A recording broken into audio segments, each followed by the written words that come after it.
The diasporans who expressed delight at the interface shared their concerns over the difficulties in doing business in Nigeria, inadequate support and empowerment of persons living with disabilities, the unstable forex markets, which affects remittances back home, diaspora's voting rights in future elections, and the need to fast-track the establishment of the Diaspora Commission. They also stressed that Nigeria has no business being in a recession with the skills and talents available to tap from in the diasporan community.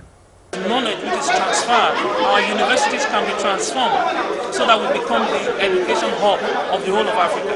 And Nigeria then becomes the production engine of all engineers and professionals across the continent. We also talk about the diaspora voting, where they are talking about how practical is it going to be. The Senate Committee on Diaspora need to engage the British Nigerian councillors, which we have over 50 current serving councillors in the UK. These are the people they need to engage with, how it's going to happen.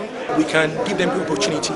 If you look at the audience, a lot of them are actually willing to go back home. And I can tell you, they're ready to actually invest without taking money from the government. They have their own money.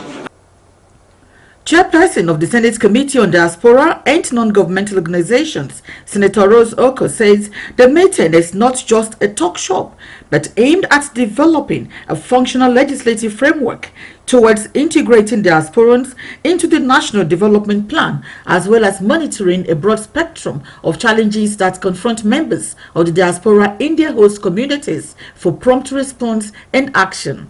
We do believe that have enormous resources, potentials, not only in terms of remittances, but in terms of the skills that they have even fine-tuned being out here, especially in the academia, in trade and investment, in the medical field, and that if there's a framework to exploit these resources, that the country will eventually benefit from it. The interactive meeting, which was scheduled to last 3 hours, went on for almost 6 hours, with other members of the committee responding to questions from the diasporans in academia, trade and investment, politics and other groups. At the end of the session, Senator Ross Oko said, there is need for a structured framework. We've told them that they need to aggregate themselves together in the various sectors and then come back with us with written documentation, various suggestions that they have made, and the various areas of concern and needs, so that as a single,